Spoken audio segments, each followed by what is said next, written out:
Board meeting, March 4th, 2021. Before we get started, I'd like to stand for the Pledge of Allegiance, please.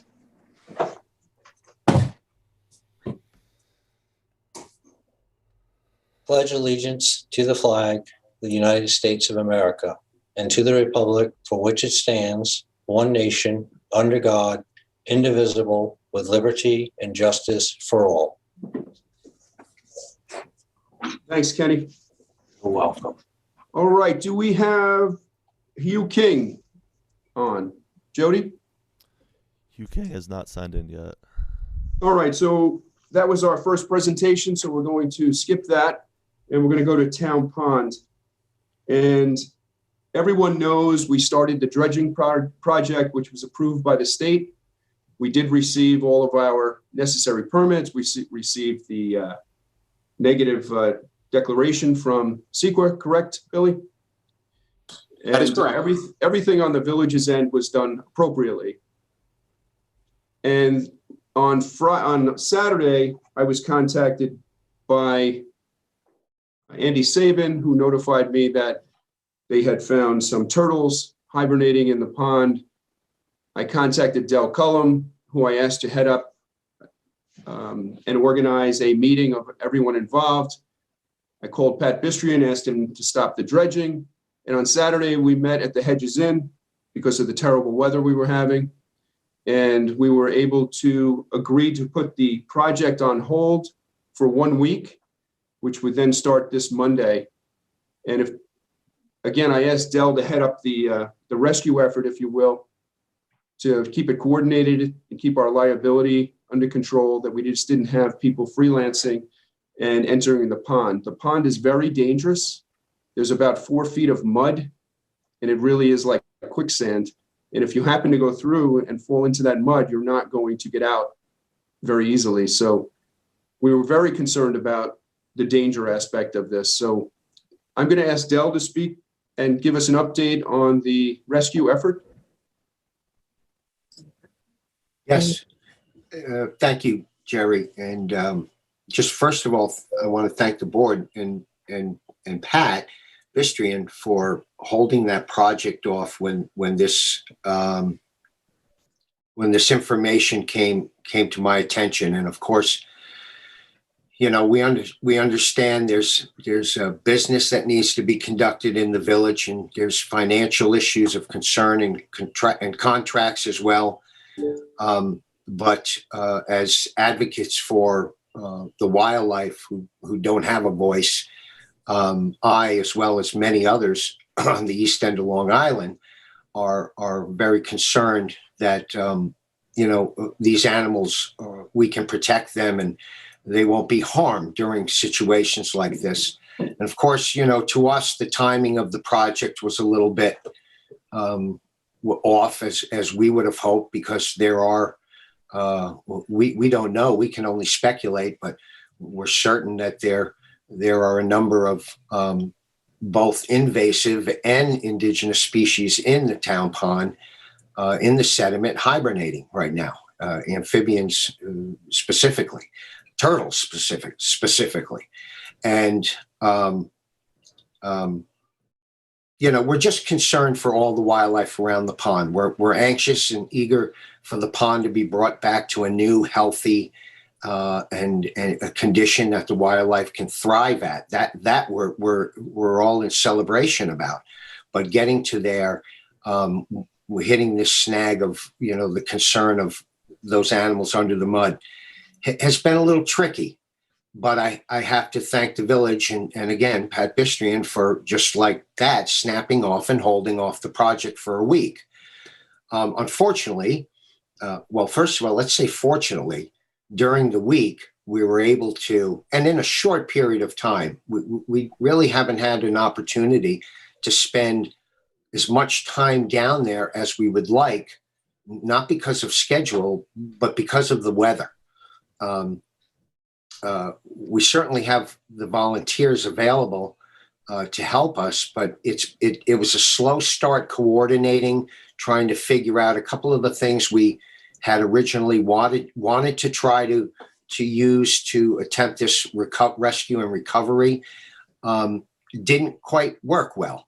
For example, we were hoping to get prongs of a rake down deep enough, or a clam rake or something, to maybe hit some of these shells of the turtles that weren't down so deep, and perhaps be able to dig them up.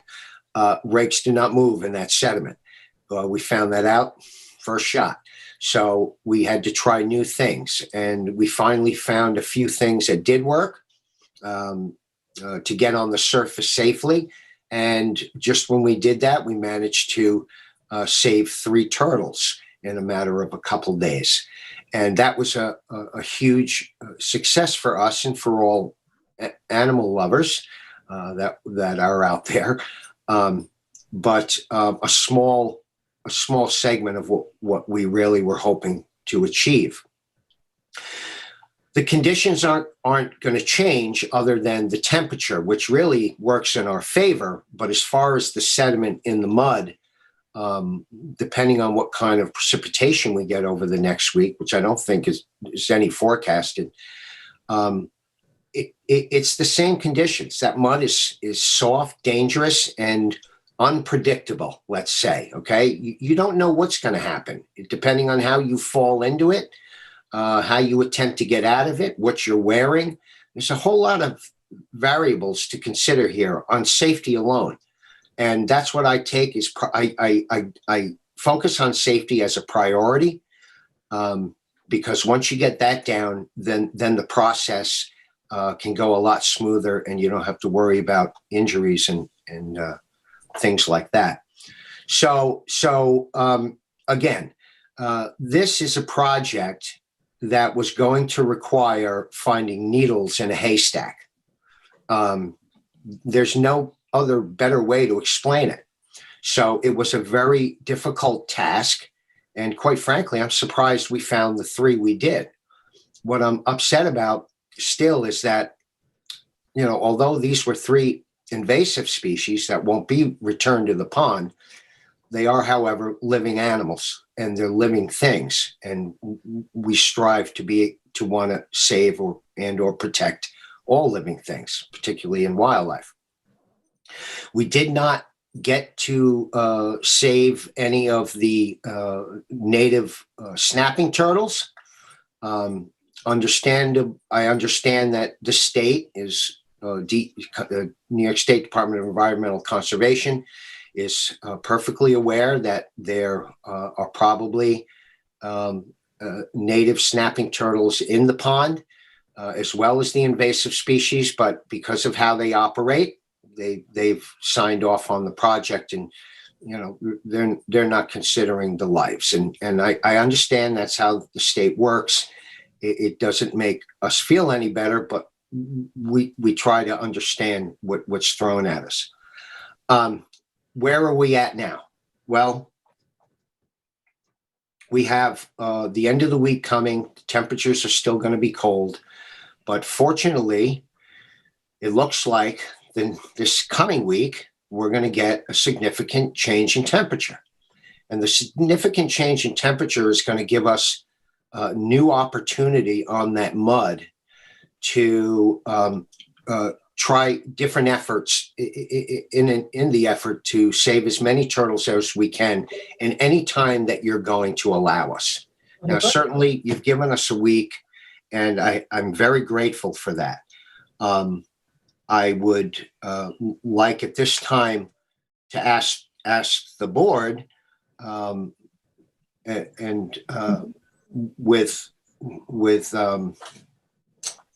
again, with my great appreciation for what you've already given us. I'm not taking it an inch and asking for a mile.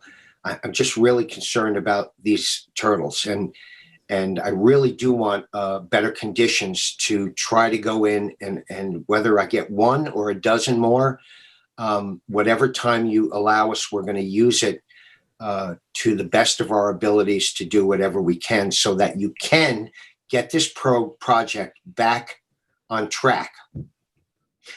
So, because the weather is going to look better for next week, I'd like to ask the board, if it's possible, if you can grant us, and of course Pat as well. I'm begging Pat to give us just at least one more week to be able to operate in these new, more efficient conditions that I think we can work better in and have better success. Of course, I would have loved to have waited till these animals came out of hibernation on their own, but having discussed all those variables with you, and as far as cost and consideration of the businesses, and of course Pat and his work and everybody that's going to be affected or involved, we just ask you to have a little compassion for what we're trying to do and understanding. I know to some it might not seem as significant, but to us folks, it is very significant. And we treat all life as important life. And for that reason, we would ask the board to give us as much time as they possibly can. But we would really, if you're planning on telling me, look, you've given us a week and there's really not more that we can offer, I'm just going to plead to you one more time. Give us at least one more week so we can operate in the better weather conditions and give it one more grand attempt at saving as many of these turtles as we possibly can. And we would be very grateful and thankful if the board would allow us that opportunity. And we'll be grateful otherwise, but we would be much more grateful if you could see it our way. Del, thank you so much for everything you're doing down there. I appreciate your help. Not at all. Not at all. Being able to organize this on Saturday at last minute notice, you've been a great help for the village. So don't go away. I mean, don't sign off yet. I'm going to bring in Billy Hayjack, who's our village planner, who, Billy, if you could just give the public a history of this entire project, I think it'll be helpful for everyone to know how this all is working and how long it's been in the process. Sure. Good morning, Mr. Mayor, members of the board, and the public. Town Pond, this actual project has been ongoing. I mean, I've been with the village for almost 6 years, and when I started, this project was, on the table for discussion and in the planning stages. So it's been ongoing before my arrival at the village, which is 5 years. And my understanding is that the pond was mechanically excavated about 20 years ago, give or take. That effort, it wasn't a full-on excavation like that's being occurring right now. And there were some issues or questions of the permitting process that occurred at that time. But the pond hasn't been fully cleaned or excavated in over 20 years. And it's receiving sediments and runoff mainly from the state highway system. It doesn't help that the state highway catchment basins are completely full and not functioning anymore. That's only accelerating the amount of sediments and stormwater that enters the pond. But either way, it's the condition that it exists. And everyone knows that Town Pond acts as a holding area for water before it flows into Hook Pond. And the idea of removing the sediments provides multiple water quality benefits. It allows for greater volume of water, which increases or reduces water temperature. It increases habitat value. It allows for greater settling of sediments before the water flows into Hook Pond. And it also there's a tremendous amount of phosphorus that's built up in the sediments, and removing those sediments removes the phosphorus, which is a key water quality improvement benefit that's been pointed to in the Hook Pond study that was commissioned by the village about 4 years ago. So the village completed a series of soil samples. We had multiple meetings with the New York State Department of Environmental Conservation on means and methods and materials disposal. We then went ahead and put together various different plans on how to execute the project. We went and applied to the New York State Department of Environmental Conservation, and the DEC issued through about a year-long review process. They ultimately issued the Article 24 freshwater wetlands permit. And then the project was put out to bid, and the whoever secured the bid, which in this case was Bistrine Materials, was required to obtain a beneficial use determination. And that permit, which is issued also by the DEC, identifies the location where the sediments and how the sediments can be disposed. So that those approvals were all secured. The project was started, and it was moving along fairly well. We had broken it up into two phases. Phase one was to remove 1,500 cubic yards from the southerly end of the pond.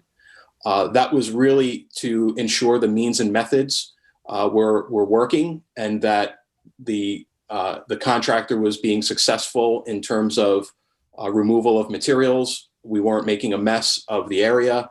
The roads were holding up. It was just basically not really a trial run, but it gave the village the opportunity to ensure that the project was being completed in a satisfactory method.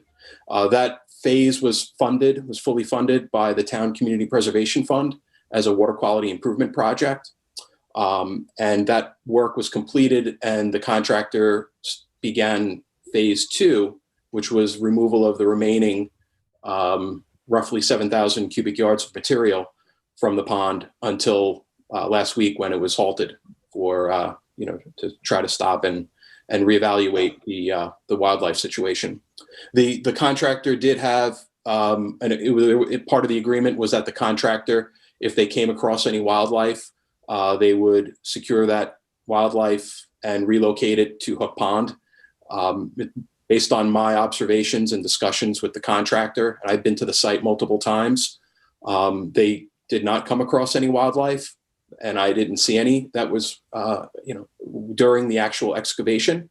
So it's my belief and their belief that no wildlife was harmed during the phase one of the project.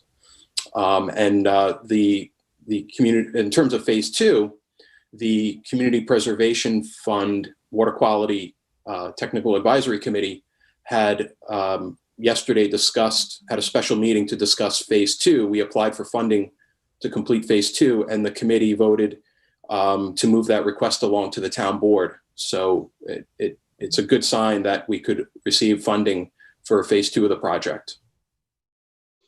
And Billy, I think it's important that everyone knows the cost of this project. It's not cheap.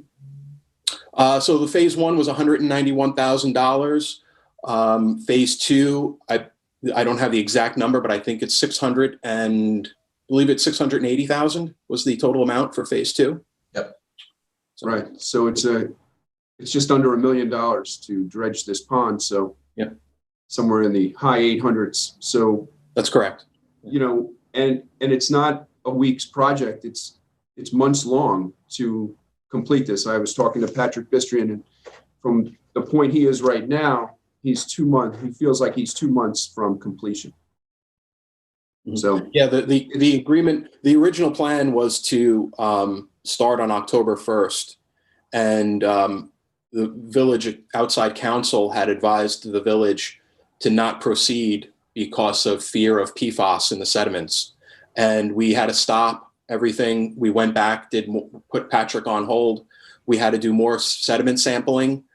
We had to test for more constituents. And fortunately, there was no PFAS found in the sediments, and we were able to restart the project again. So that was a built-in delay from the onset. And we always tried to maintain a drop dead date of May 8th as a completion date, which would give enough time to restore the property in time for the summer season.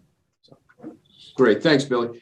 And I also asked Drew Bennett, who's our village engineer, to look at the contract and give the board an update if we did go beyond the next week.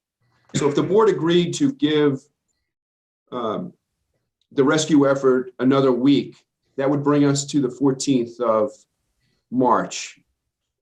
There was some question whether we could go longer. So I asked Drew to look at the contract and give the board an update if we went beyond March 15th, what the cost would be to the village residents or taxpayers. So Drew, could you give us that update? Sure. Good morning, board members. First of all, I'd like to say that the contractor has been very cooperative. He understands the sensitivity of the issue, and at this point in time is trying to cooperate with us and the people who are concerned about the animals to try to have a good outcome. Unfortunately, with a project of this size and magnitude, project delays almost always lead to increases in costs. And some of the things that the contractor could claim as a potential request for change orders, which is basically an increase in cost due to increased in work or project delays, are basically, he's pulled his equipment off the site and is trying to utilize it elsewhere. So it took the contractor almost 3 weeks to get set up. And now he's going to have to, if it's delayed much further, say beyond another week, it's unlikely that he's going to leave what's there already, and he's likely going to be required to demobilize everything, and everything except for the water diversion apparatus. And so we're going to lose him. It'll probably take him another 3 weeks to get set up again. During that period, I think it's in the best interest of any recovery effort that the water diversion continue.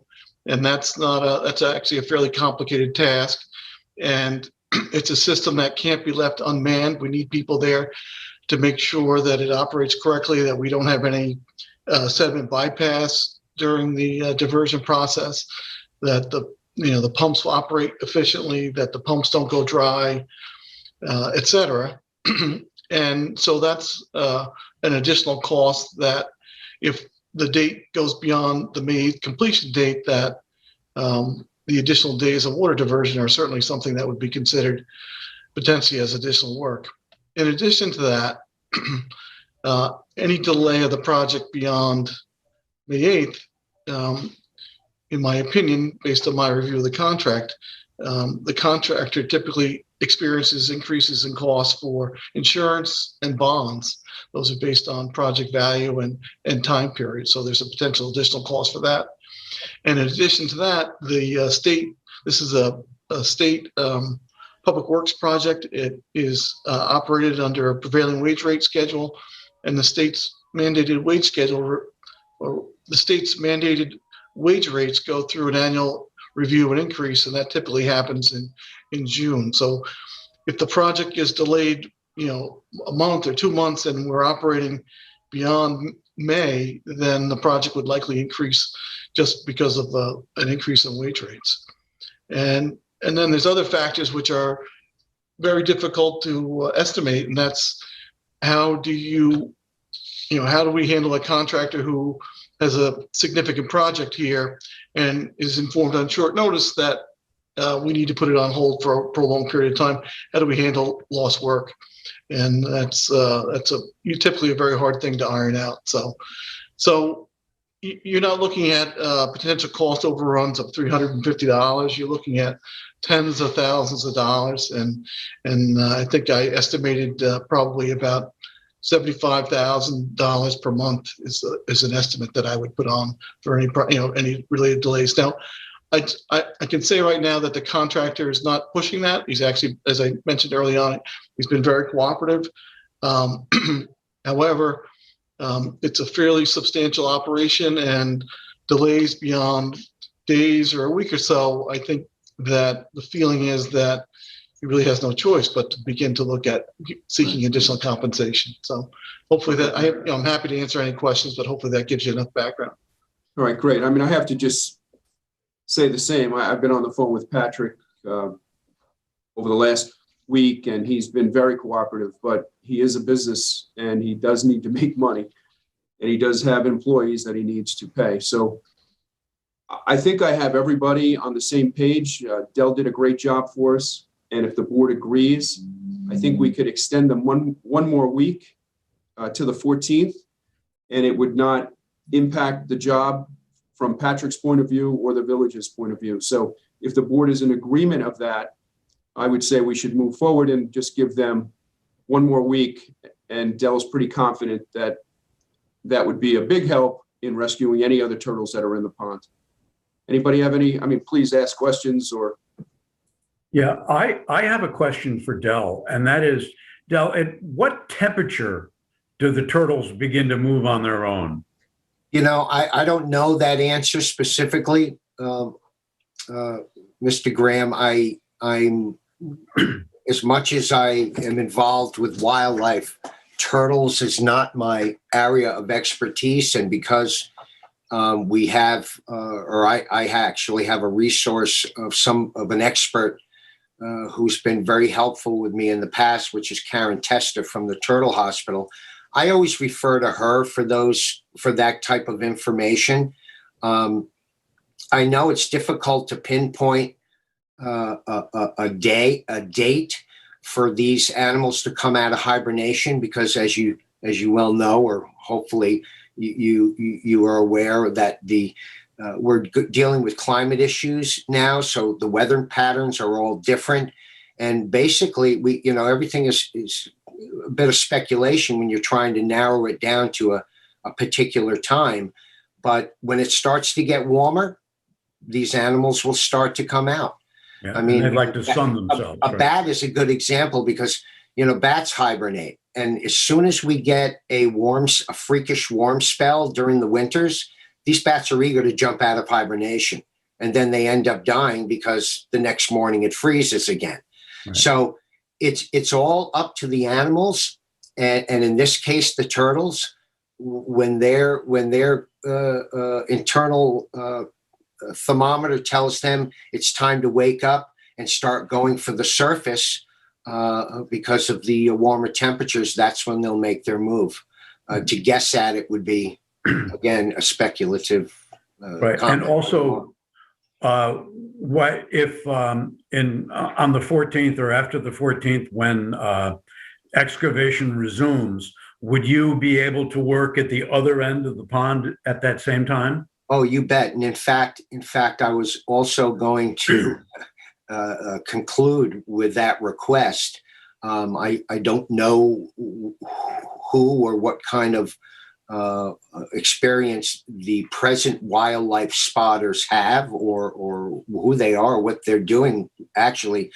But we'd certainly be thrilled if you would allow us to, of course, stay out of the way of equipment and the workers, but still monitor the site, because quite frankly, I'm a feeling that as soon as you do get that machine back making vibrations and noises, and as the temperatures warm up, we may even have much better luck drawing these animals to the surface, at which time we can spot, recover, and rescue and relocate them.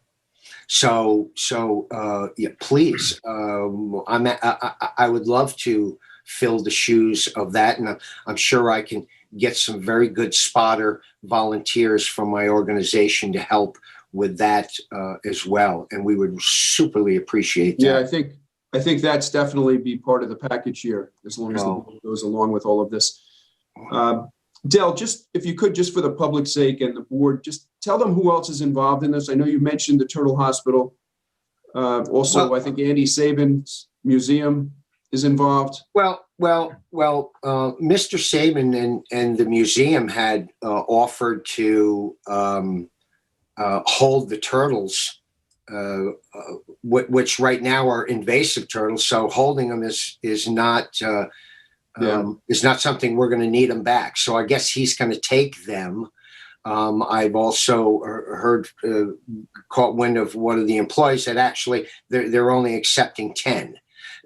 So I'm not sure how that's going to unfold. I certainly have all the room necessary to house 50 or more turtles. So our organization is completely ready to handle all functions and areas of this recovery effort.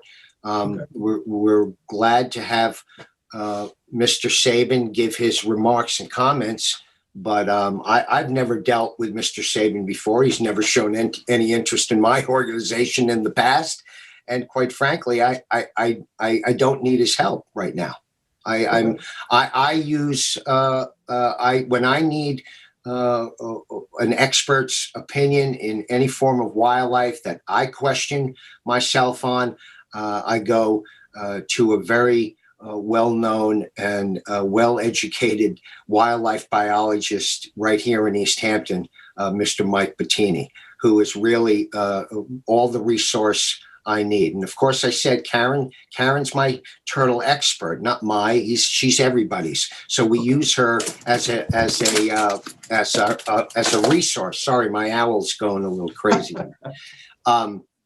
We use her as a resource because she's the only expert I need as far as the turtles, if that I've ever need. No, nothing against Andy. It's just I've never dealt with him before. He's never offered his help to me before, so I've used other resources, and I'm quite happy with them. Okay, so the one turtle that was found, the first turtle, yes, they estimated that it was 50 or 60 years old. That's correct. That was from Karen at the Turtle Hospital. So pretty amazing. I think the effort is worth, if we could save a few more in the next week.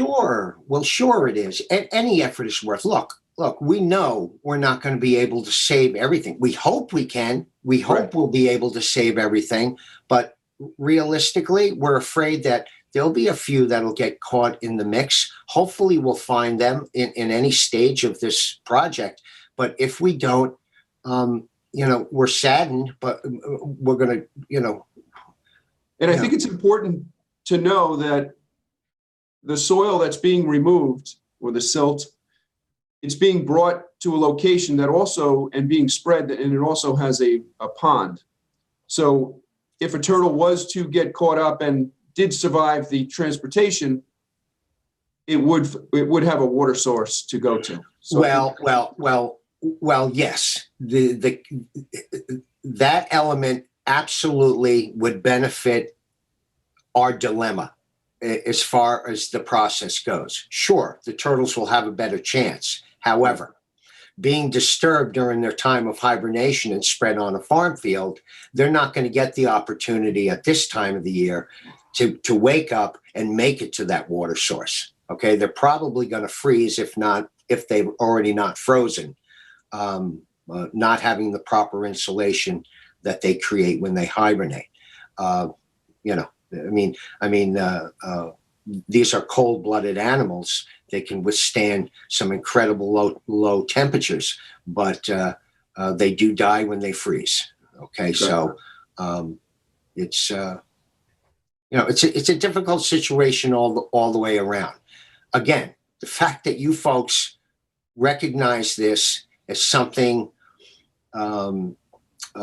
important enough to give us the opportunity to get in there and try to remediate our concern.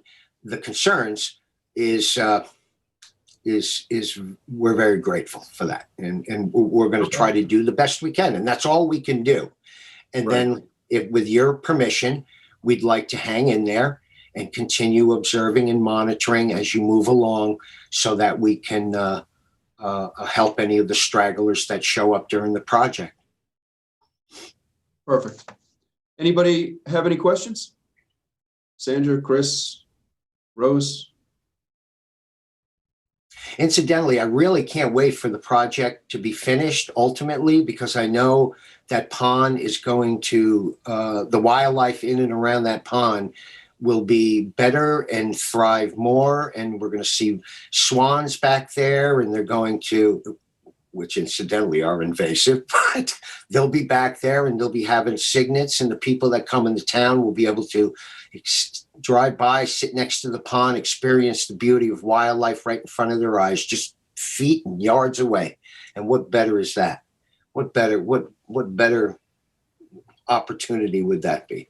Especially in these trying times. Nature and wildlife kind of relaxes us and de-stresses us. So let's take advantage of that, folks. We'll live longer. Marcos, did you have something? Yeah, no, I just want to be clear, because we've named a lot of people and organizations. It's Mr. Combs' organization, Wildlife Rescue of East Hampton. That's the one we're using. That's what's designated to be down there in a sense, calling the shots with the rescue efforts for the turtles that are down, right? Yes. That is our name of our organization. Okay. Yeah, and we asked anybody who would like to help, please go through Dell. Do not try to do this on your own. Yeah, everybody, no, we can't have people, if my name's on the ticket, we can't have people just down there because, as I said, safety is my number one priority, and then everything else will run smoothly. And I know it gets a little difficult and a little chaotic. I have a plan to keep that from happening, but it will have to entail me being on site to supervise, or unless I can appoint somebody that I know will have the same objectives as me. Okay. But until then, I'd prefer if nobody was on site unless I'm there. I have a list of volunteers I'm going to be contacting over the weekend who are everything from young folks who are aspiring marine biologists to wildlife friendly folks, to people that just want to lend a hand and support me and the efforts of everybody. And of course, there's a bunch of folks who just love turtles that want to help too. And I'm going to utilize all them as long as they go through me first, and we can all do this safely, quickly, and efficiently, and I think effectively. And I think we can really get a few more of these little critters and give them a second chance. Thanks, Del. Does anyone have any other questions? I just wanted to say thank you to Doyle and for this effort. I was there on Sunday, and it's exciting when you get to see something move. We're trying to feel like you're part of rescuing. So thank you for that, and thank you for all the volunteers. We're really grateful that you're doing this job. Our pleasure, and you're Is any board member opposed to giving an extra week? No, not at all. And I think, we've heard from Dell that it's important to do so. And it sounds like the contractor is amenable to it. So I think it works for everyone. And we certainly want to mitigate any potential impact negatively to the pond. And as Dell just mentioned, this is overall going to be such a huge environmental improvement to the pond. So the overall goal is amazing, and we'll get there. So I'm fine with it as well.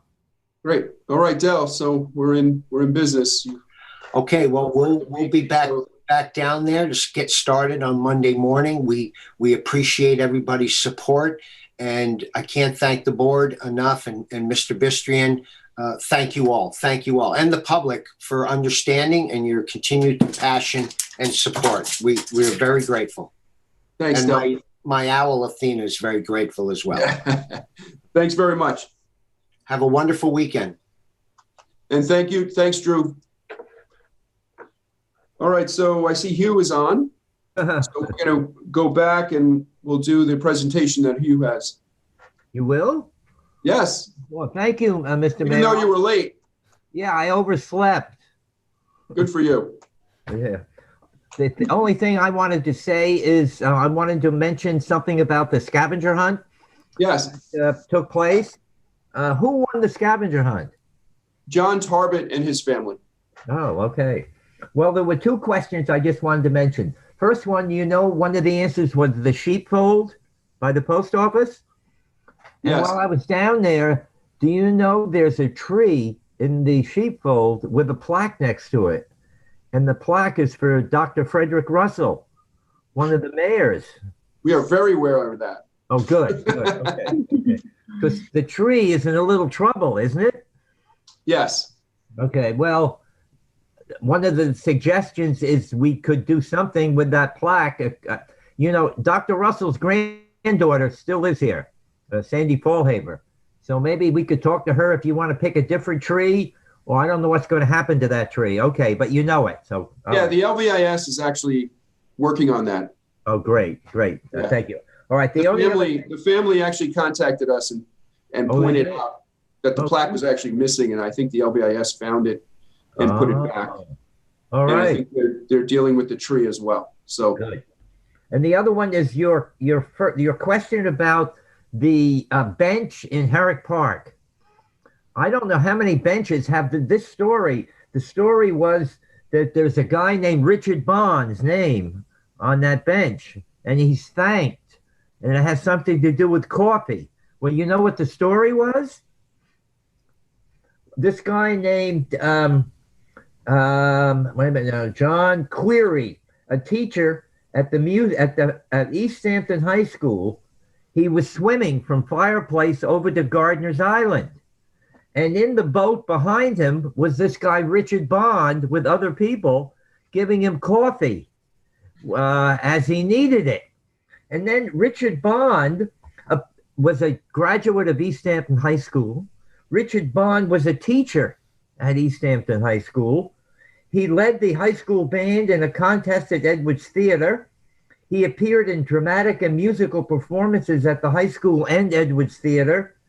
And he had a 99.9 attendance record at East Hampton High School. Now, that's just one bench. I wonder how many other stories are there on the bench. That's all I got. Thank you for letting me butt in, Mr. Mayor. Thanks, Hugh. Thanks for doing the scavenger hunt. That was really, it was a lot of fun. You think you could use it for a fundraiser? Yeah, maybe. Yeah. All right, we're going to enter into the work session. We have a few things on the agenda to discuss. We're going to start off with the beach revenue model. Marcos is going to give us a presentation on that. All right. Share the screen here. Can you see that? Yes. All right. So this actually started late last year, that there was a growing number of residents who wanted to stop selling the non-resident beach permits. I think the main complaint was that they were finding it harder and harder to find parking at village beaches. So we kind of wanted to find a solution that could help alleviate the problem without throwing away all of the 1.2 and now 1.5 million in revenue for the village. So we think the problem is the revenue model itself. Let's see if I can click it here. By the way, I think that's Chris Minardi up there, right, Chris?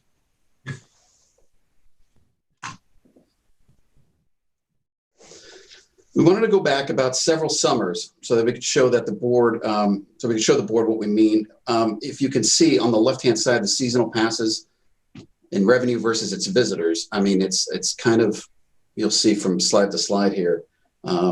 It's like the 80-20 rule at work here. We went back from 2017, 2018, and 2019, because obviously 2020, we had no daily pass permits sold. On the left, that's the seasonal beach permits, May 15th through September 15th. It's the bulk of the revenue, as you can see. And it's about 3,100 board resolution for it. But look at the daily passes. I mean, it's just an incredible amount of passes that we're selling. That was at $30 before the board raised it, I think last September. Again, 2018, you can see it's the biggest pain point that residents have when it comes to our beaches. And I think that kind of just speaks for itself. I wanted to show the board that. 2019, across 6,000 visitors. And that's, again, 2 to 4 people a car. So it is, we actually found that our daily passes were outselling in September our June daily passes, which is something interesting to note. But we did a deep dive into one of our beaches, 2 Mile Hollow. And one of the things for a municipality is that we're looking to budget properly, and then obviously predictability is it. And you can see right here, it's just from year to year, this is pre-COVID, obviously, it's unpredictable. We think that ultimately the daily permits aren't really what they want. And I don't mean at all. I just mean in total. I think we're doing one or the other. If we're doing the seasonal permits from May 15th to September 15th, all the way to just doing a daily pass, we think that there's something else in between that we can do. And that's really kind of what the proposal would be, is just doing 500 monthly permit. It caps it, available June, July, and August, renewable. It's better for summer residents. I think the economic issue out here is the fact that someone will rent a house out for August only, and yet they're buying a non-resident beach pass for the entire season. I think it's better really to just encourage long-term visitors in the neighborhoods. And of course, it's a stable source of revenue. As you can see here, even if we priced it at 300, it doesn't cannibalize our existing permit, which is the seasonal beach pass that goes on sale February 1st. It really is the bulk of the revenue. We don't want to threaten that in any way. So we would probably launch the non-resident beach pass like we always do February 1st. And then May 1st, we'd probably propose to put out the June, July, and August. We think it just segments the individual who's purchasing it better. It allows for future price increases. And it's really just going to create more demand. So that is certainly something to consider. The goal is not to just sell out anymore. I mean, even if I think July and August will sell out completely. I think we all do know that just from our data on June. June won't sell out, but again, it doesn't matter. I think we're not the system. We can supplement it. We can do a hybrid model where daily passes could be used during the week or just on certain days, maybe just not weekends. And I think it works, in my opinion. But I think it's important too. Marcos, can you just jump back to that screen? that one? No, the one before this. That one? You can't go back? Yeah, I'm going back, but No, it's not moving on our screen, or at least not mine. Anyway, I think it's important it's going forward, but it's important to note that it's not 500 each month. They expire. So the 500 from June would expire on June 30th. And then that same 500 would be then resold again for July, resold again for August. So you're only talking about 500 passes, not 1,500. So I think it's important that everyone understand that. Okay. That was my only point. So you see that, is that the slide up on the screen? Yes. Yeah, that's it. Okay. Okay. So that's really what the proposal is right there. We don't think it hurts the existing revenue coming in. We don't want it to. We also we're getting a lot of calls at Village Hall because we sold out so fast. This could be a solution to individuals who were essentially, kept out. I think we sold out in about a week. So I think this helps them as well. Yeah, this also helps people who are renting their homes, which is something we talked about trying to do. And we talked about it early on in September, but we were kind of behind the opportunity to do it because the permits needed to be ordered right away and we need law changes. So this kind of does the same thing. And the data that we were able to gain really supports this more than the original idea anyway. Okay. Let's see. Obviously, the most exciting part, if we're being honest, is just to reduce the amount of cars at the beaches. So that I think this was how we addressed that issue. This was something we heard last year that there are a lot of people that couldn't or found it hard to find parking, village residents. So I think it really does help. It does the best of both worlds. It reduces the cars and increases the revenue. So, I mean, let me see. I'll put that dotted line there on the right under 2021 is what we just did by raising it $100 from 400 to 500. We've I think it was a just over $300,000 increase. So that's where we are now. And the 450 increase is what we can do with these monthly passes. That's what it can bring in. We budget about $100,000 for our daily pass revenue each year, and this would be a $350,000 increase. And the best part of this is that it's not relying on good weather, or packing our beaches. I think it goes against what residents want.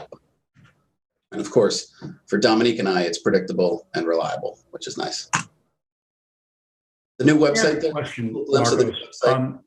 Will we still be selling some daily permits? Yes, I think we have to. I think May and September, I was shocked by just how many permits we sell. I think, obviously, as we all know, that's our time in a sense to go to the beach. And I think we have to sell some daily permits. But what it does, Tiger, is that it's not the goal anymore, is to just, sell as many daily permits as we can. We can do this and supplement it. If the parking lots are empty in June, we can sell daily passes. It gives the board an option. Frankly, I think you have more control overall. You've got your seasonal, your monthly, and then your dailies. And then you guys can choose. We can turn on Park Mobile at any time. Yeah, I would be in favor of allowing people to come to the beach that aren't going to, they're, as you say, the day tripper. I don't think we should eliminate them. I think we can substantially reduce them, Correct. but I don't think we should eliminate the day passes. I agree. I just think we're at 6,000 right now for the entire summer. We could, significantly reduce that number without jeopardizing revenue.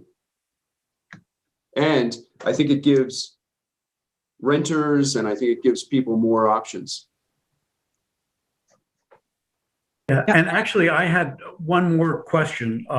Sure. I think that probably a lot of our seasonal permits are sold to people that really only want July or in August. Right. Because there was no, ability for that. Would we consider, because I think there probably still is demand for the seasonal permits, if somebody only wanted an August permit, but they bought a season permit, could we allow them to sell that permit back to the village where we could then resell it to someone else, assuming we had the demand? Well, I think that's a good question for Pam. Are you on, Pam?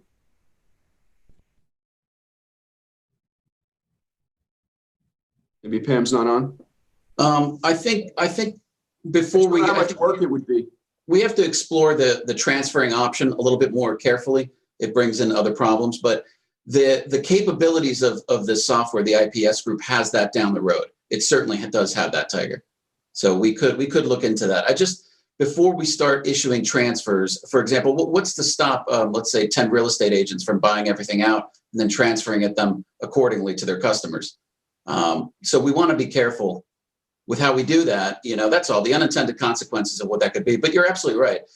Village Hall could certainly okay that transfer down the road, before they do that. And right. I think the flexibility, since we're giving something here, or we're offering something that I think is going to be popular, the 1 month pass.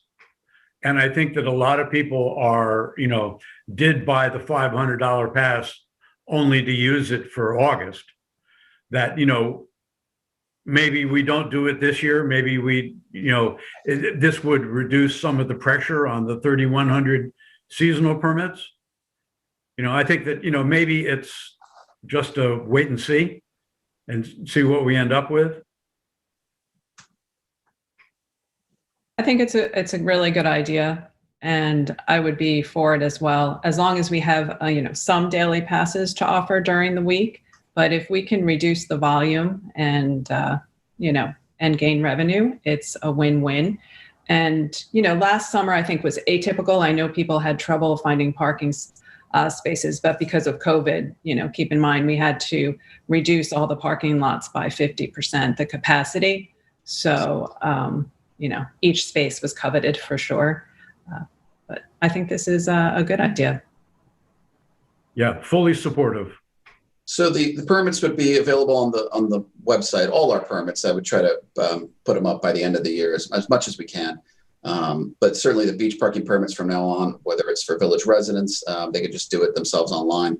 The non-resident, the monthlies, day passes could be done via Park Mobile. That's fine. But as you can see, it's pretty simple right there. They can just click get it that way.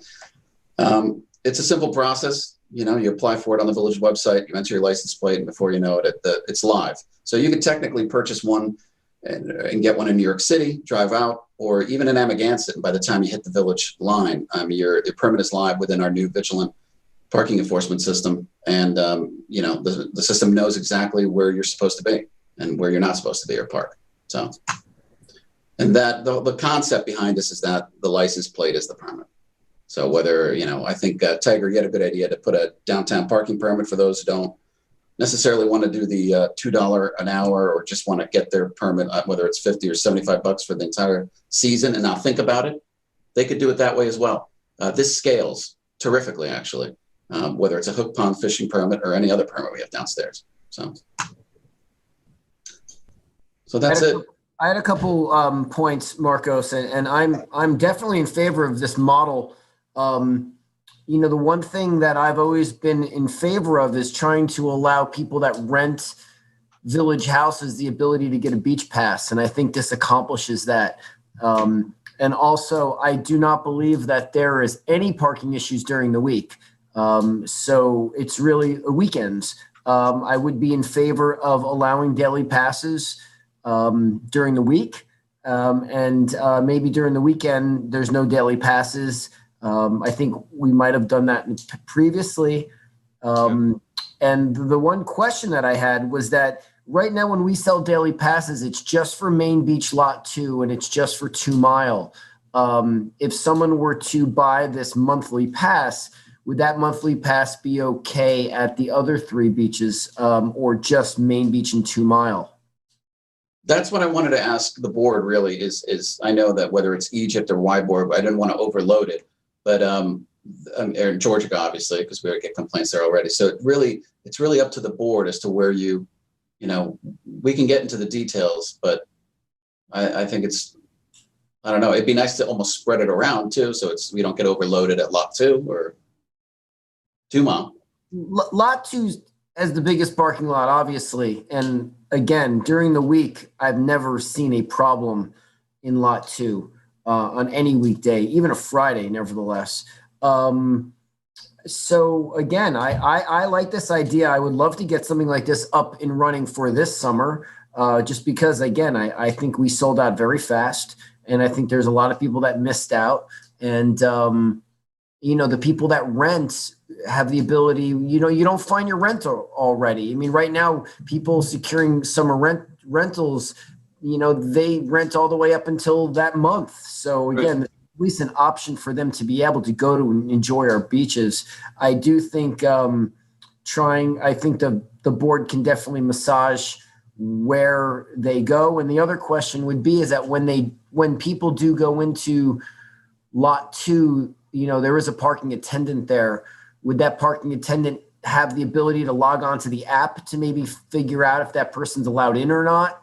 Since there would be no sticker, someone's going to drive up to the parking lot attendant and say, I paid through the app for a monthly pass, and they're going to have to prove it rather than Chris, taking their word for it or them just getting a ticket, and so we'd have to make sure that the parking lot attendants at Main Beach had some way of knowing that this person was legitimate, because people will try to get in those lots. I mean, you need beach staff down at the Lot 1 and Lot 2 to keep people out. And so I don't know if Park Mobile's app has a way to check, or I don't know how that would work.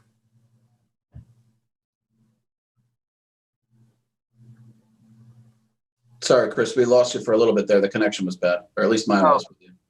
Well, I don't know where you lost me. Basically, I was just wanting to know how we would allow the beach attendants to know if the cars were paid or not. There are handhelds that can be available, and they can even put it on an app on their phone. I know that. Speaking of, that's wonderful then. Yeah. I mean, in summary, really what this is that we're selling out faster and faster. And I think obviously COVID brought a lifestyle change for many of individuals who kind of go to the city or stayed there, just came out on weekends, and they're out here and they're happy to be out here. I think we've got on 2 different sides of the spectrum, we've got a product available in a sense. We have a daily on one end, and then we have a seasonal. We really have nothing in between that kind of segments, for people that are really just going to be out here in August. So I think even if we offered the monthly and capped it pretty low, we'll still have that demand on the seasonal. So that's what It's a great idea. If everybody's in agreement, we should move forward with it. Try to get this in place by summer. I support this. Where's Beth? Is Beth on? She was. Yes, I'm here. Yeah, do you think this is a possibility to get this done by summer? We will have to add it to the code. Right. So we would have to, it wouldn't be a big legislation to add, but we would have to add something. All right, if we could do that, I think everybody's in favor. Okay. All right, great. All right, thanks, Marcos. That was great. Oh, Marcos is up again. We've got an update that Marcos is working on with the Wi-Fi at all our beaches. We're Mr. Saunders. We're looking to approve a license agreement with Mr. Saunders that that would give us free Wi-Fi at our beaches. He's excited by it, and he wants to provide live cams of all the beaches. And there's two options right now at Georgia Main Beach. He already has that camera there, so it's looking to kind of renew what he has there. And he's willing to pay. It's a good deal for the village. It's free Wi-Fi at all of our beaches, up to 1,500 people at each beach is the capacity for the bandwidth. I think he's willing to pick up the Optimum bill as well for all of Main Beach, and to board approval, depending on where he wants to put it. We'll see what the setup is for Egypt, Wyborg, and Tumon. It's a 10-year license agreement as well, I should add. It's great. Is that, just to make clear, is this something that he came to us with, or was this something that we have to put to bid, or, can we just accept this, or? It's not anything to put to bid. It's because it's a license that it's kind of a renewal. Because he already has the equipment up there. It's just a better deal for the village. Right now, the village is getting nothing in return for that live cam. So on renewal of this, I kind of wanted to provide the free Wi-Fi for the village beaches because of Park Mobile, let's say, so people have a better way to download Park Mobile on their phones, but also because for a safety issue, we need Wi-Fi at all of our beaches now. Yeah, no, I certainly understand the need for Wi-Fi. Is he going to be doing any branding on the Wi-Fi or just on the webcams? Absolutely not. I have him he can do whatever he wants on his feed going to hamptons.com. But in terms of what's going on to the village's website, it'll be a direct feed, unbranded, no advertising. It's amazing what they can do. It's a separate feed for us. Okay. And what is the fee for the license? It would, for him to pay for free Wi-Fi in the village, it's going to be very expensive for him. He has to, I think each base station is about $2,000 each, every beach. The Optimum bill is pretty substantial because it's not just a regular internet connection. So it's really him just providing a service to the village. And of course, the police officers are going to be able to tap into the cameras if they need it, if anything ever happens down there. So he's okay for that. It's a good deal. I'm in support of it as well for the free Wi-Fi and the cameras. Marcos, I'm wondering, at Main Beach in Georgia, we were able to put Wi-Fi recently, and they're on the building, and we put some of the mechanism through the flagpole at Georgia. So I would just be concerned, I would like the village to have some, say in where it goes at the other beaches. We certainly don't want an antenna in the middle of the dune or somewhere that's, not discreet, so to speak. So that would be just, one area that I'd like us to consider, but otherwise it sounds good. I'd also like to add that the current camera has always been owned by Hamptons.com, and I have not been able to find a contract or a name or anybody that's approved that camera. So I think it's really good that we move forward with some type of legitimate contract for that camera, because there has not been one. And even Marcos has been really hard to try to find how and why that camera originally got there. So I think it's really good that this is formalized. Yeah, I'm in favor of this. All right. Everybody's in favor, Marcos. All right, next up is Kenny Cullum at Outdoor Dining. Good morning, Mr. Mayor and members of the board, members of the public. So recently we've been getting some requests from our restaurants and our outdoor dining venues that would like to start back up again. And so I've asked the mayor and look into reinstituting those areas. But there's also a lot of questions that are kind of contradicting in our code, and we'd like to see those looked at, the Board of Trustees, to go forward. And I know they'd like to redo some outdoor dining in the village. It's been successful, and it's met with a lot of good and positive reviews. So I think we have some ideas that have been floated around through Beth, and I believe we're going to have a meeting next week to discuss that further so that we can get this rolled out sooner than later, because as the warmer weather comes, these folks are looking to try and get some business and be able to sustain our restaurant community within our village. Yeah, well, we're okay right now under the COVID rules, under the emergency declaration. They can still have that. It's just when that expires, we need to have this law in place so we can continue. And that's what I know Beth has been working on that. So that's correct. And I believe the governor's emergency orders are due to expire on April 30th. And I don't know if they will be extending those or not. So I think, it's prudent that we start looking at it sooner than later for our village locations. Is that it, Ken? That's it on the outdoor dining. I'm also going to discuss with you guys some fee things for our tent permits. I think it's further down on your. Yeah. You want to take a break and I'll get back to you. All right, fine. Next up on our agenda is Herrick Park tennis courts. This is also the basketball court and all the chain link fence. We had a suggestion that since we can't really use the tennis courts and the basketball courts are in as bad shape, and we don't have a plan yet to replace them, but they're really not functional now. So some of us thought the best thing to do would just be to take them out and plant grass there for the summer, and then get the plan together and replace them in the either in the fall or next spring. Probably realistically would probably be next spring by the time how quickly everything goes time-wise. So your thoughts? Yep. My thought is that the tennis courts are badly cracked, as we all know, but they are level, so it doesn't really create a trip hazard.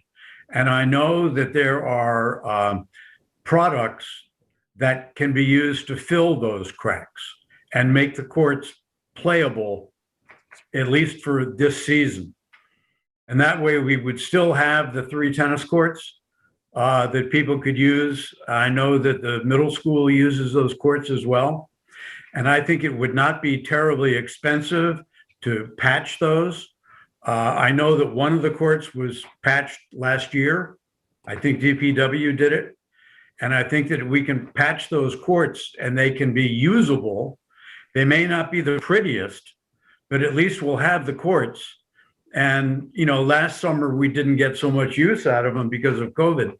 But this summer, I think those courts would get more use. And I don't think it's that expensive to patch them.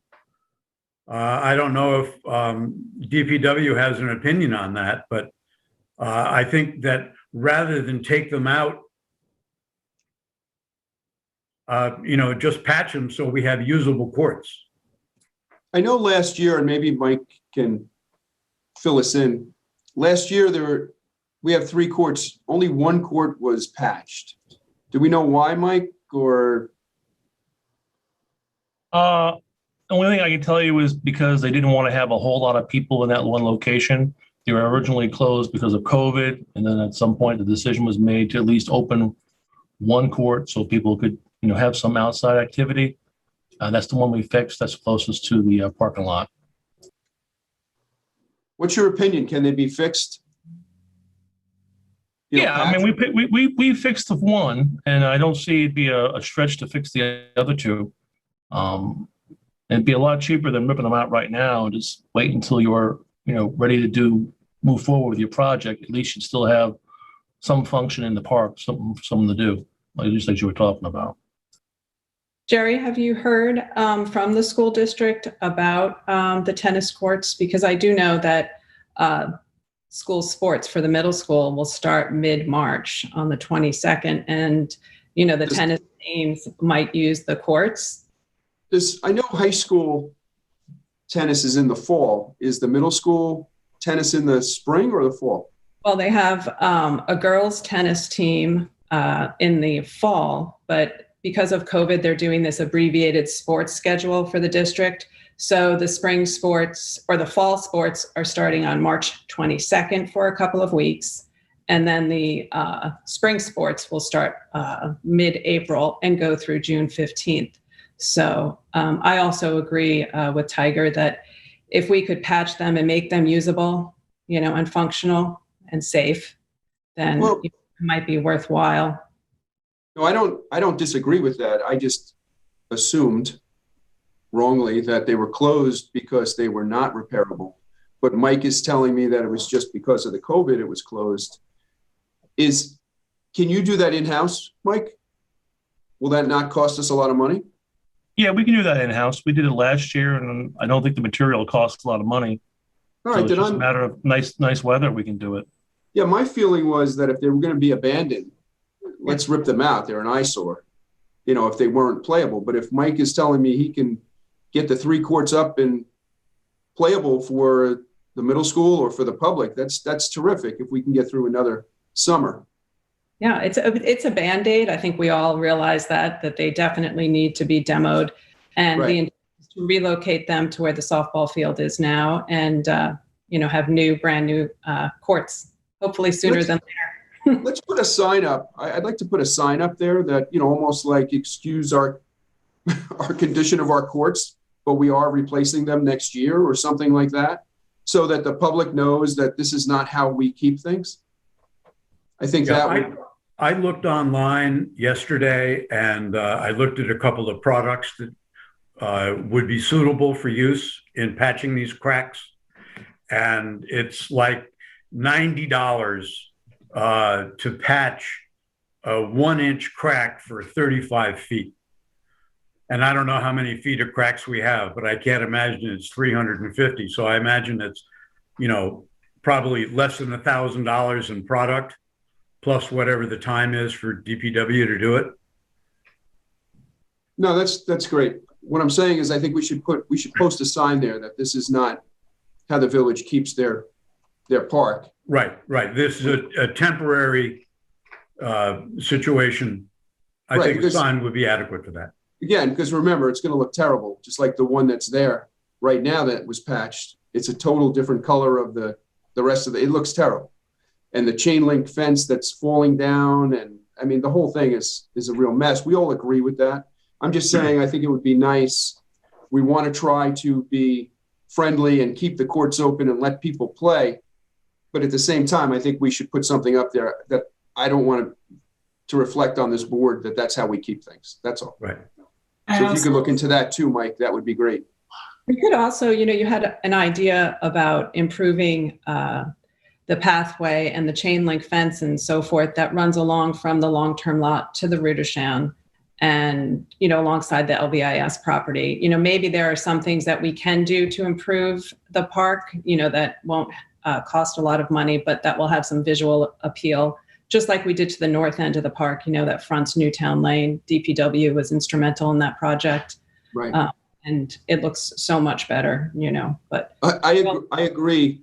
I totally agree, Rose. And I would like to see the entire hedge and chain link fence that separates the parking lot and the park taking down, similar to what you did on Newtown. I think it would look much nicer. People could see the park. But until we actually do the improvements, I would rather keep it up so people don't see what's in the park.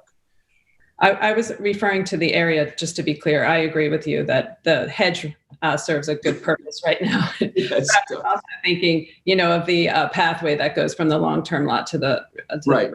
We were talking about demolish, like replacing it or taking it away and making a bigger pathway. So in order to, I think we spoke to David about it, just to make it easier and wider for people to walk Yeah. Okay, we can look at that. I just, this is good. Sure. And I just think the kids have been through so much, this last year with COVID, not being in school, not having any sports. I want to make sure that, they're able to use the courts. I agree with you. They're not going to be pretty or perfect, but if we can make them functional and safe, it's No, I'm totally on board as long as we can open them. That's all. I just didn't want them sitting abandoned like they looked last year. That's all. And patching them would not create a safety issue. It would be level, everything will be okay. That's my question. That's a Mike question. Oh yeah, it'd be just like the tennis courts that's been repaired. We put the material in the crack and it's applied with a spackle, and it's flush to grade, so there's no trip hazards. Also, one of the things is the school's responsible for the nets, so we would have to coordinate with them. They put the nets up and down, so we could do the cleaning and the repairs, and then when we're done, just contact them as far as when you want them open. Okay. Okay. Well, that's great. All right. So we have a plan for the park, at least for the spring and summer. When I have a question, when school closes, do they take their nets with them, or do they leave the nets up for the public? They leave the nets up. Yeah, I can't recall. I just wanted to make sure that if there's a replacement net, for example, during the summertime, if a net goes down, does the school replace it in the middle of the summer, or is that something that's easily obtainable? Because again, I agree with the board, Mr. Mayor, too, is that, if one of these nets go down, it looks horrible and it's ripped and it's at a disarray, where if it's our responsibility to replace it, I would just like to have the ability to replace it quickly. If it's the school's responsibility, do they have an extra one, or do they do that quickly? Tennis nets are freely available, readily available. Okay. That's all I needed to know. Thanks. All right, Mike, you're up. Road openings. Yeah, you guys have been talking about the permit structure for the road openings that we have. This goes into when our utilities open up the macadam for the various projects that we have here. Whether it's in adding a service to a house or the wholesale replacement of water lines or natural gas lines. And I believe you guys have got a memo from David DeMarcos, I think he's supposed to distribute it, about how the fees are set up. And right now, the village charges $150 for a permit, regardless of the scope of work. And I think the discussion you guys are looking at is whether to raise the fee to a flat fee, or maybe at some point institute some kind of scaling, given the scope of work that some of these utilities do and the amount of disruption they cause to the village roads.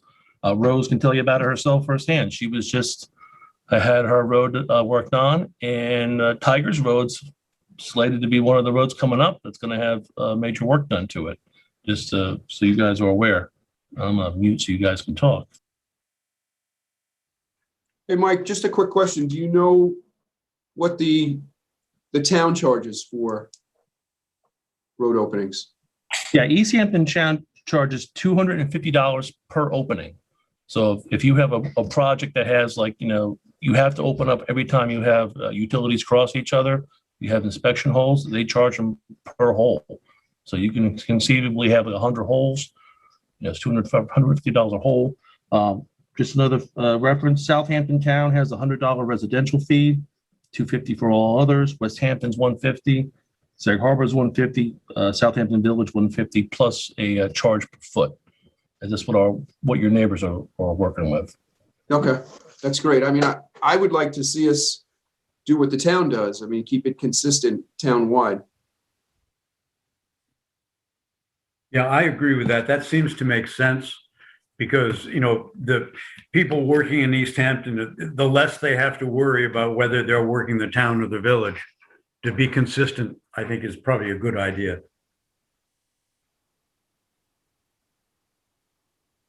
Anybody else? I'm fine with keeping it consistent with the town as well. Okay. So can we fix that, Beth? Yes. All right, great. Thanks, Mike. You're welcome. All right, Kenny, back to you with the tent applications. Hey, good morning again, Mr. Mayor and board members. So I forwarded to the board a memo to look at our tent fee schedule. I've looked at surrounding districts and gave the board two examples to our West Southampton Village and Southampton Town, where their fee schedules are based on the square footage of the tents. Some of these events are quite large, and we may have 2 or 3 pre-inspections and maybe 2 or 3 inspections of the actual tent site for electrical, fire safety, and other things. We currently have a flat fee of $100, which we instituted probably 10 years, maybe 15 years ago. But looking to our neighbors around us and what they're doing, Southampton Village seems to be a very simple one. Southampton Towns is quite involved, a little more complicated math. And the other thing that I do like is they do have a late fee application, which does happen occasionally. Weather will change and somebody would like to throw a tent up so that they can have their event.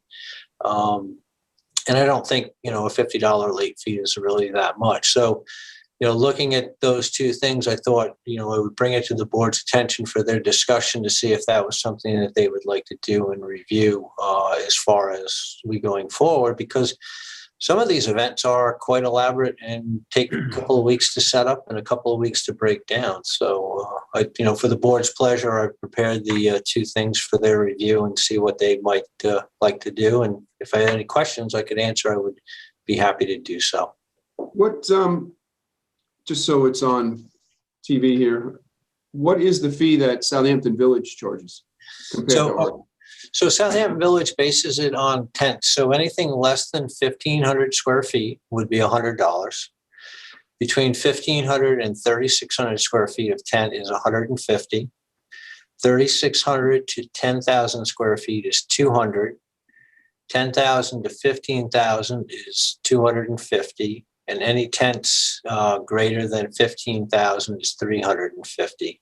And that is based on the cumulative number of square feet. So a lot of times you'll have a couple of tents with marquees, a cook tent, a bathroom tent. So it's based on all of those membrane structures as a whole. And what do we do now? We do a flat fee of $100. Okay. No matter what size the tent is. Yeah, no matter what size the tent, correct. What is, since we're staying with with the last, with the road openings, we kind of staying consistent with the town. What does the town charge? I believe the town is either currently $100 or $150, but they're also talking with my counterparts in the town. I think they're looking at reviewing theirs as well. I think they're 150. Yeah. What I remember. I believe that's correct. I think they're 150, yes. And you said Southampton Town's a little complicated, but do you know the numbers? Yes, I do. So Southampton Town starts at tents less than 1,000 square feet is 75. 1,000 to 5,000 are 200. 5,000 to 10,000 are 300. 10,000 to 15,000 is 500. Tents between 15 and 50,000 square feet is 700, and then greater than 50,000 is 1,500. And then they have something for each additional tents of 1,000 square feet is $100, and their late fees range from $100 to $250 depending on the size of the tents. Then they have a whole calculation for commercial tents, which is another. Yeah, this seems like a big yeah. I'd love to see a 50,000 square foot tent too. What? Yeah, that's large. Kenny, what do you propose? My thought is Southampton Villages seems to be fairly simple. I reached out to Dean McNamara, the fire marshal over there. I'm going to touch base with him on it. And I think that seems to be fairly fair. They're not crazy monies, but they're a little bit more for the larger tents. And it allows us to do a late fee. Currently now tent permits, although we don't really enforce this, it's supposed to be in 2 weeks prior to the event so we can review location and all of those things. But, things happen, life happens, and, you have an event and all of a sudden now they want to put a tent up because they're going to have rain or something like this. This affords that residential property owner to be able to do that and get us some expedited review so they can have their event. I like that. Okay. Yeah. I would agree with the village. It's better prices, I think. It's not that bad. Okay. Yeah, it seems it's user friendly. It's easy to understand. I think when you start making things complicated and hard to do, people tend to not do them. I think we keep it straightforward and very simple and easy to understand. I think it'll be easier for people to understand and actually use. I agree. Is everybody okay with that? Yeah, I think that mirroring what they are doing is a good idea, and that the fee should be based on the square footage of the tent. There's obviously more review and scrutiny that goes into a larger tent than probably a smaller one. So I think it's probably a good idea. And the fees are more reasonable than the town for sure, the Southampton town. Right. Yeah. I had a question, Kenny. How many tent permits roughly do we issue every year? And on the larger tents, how many times do you have to go inspect it? So that's an interesting question. Pre-COVID, we were probably doing around, I want to say 50 on average year, 50 tent permits. Your larger events, we've had several where we would have to do like what we call a pre-inspection, where we would meet with the tent company, the event coordinators, and the decorators on site to site the tent to make sure that it actually is going to fit.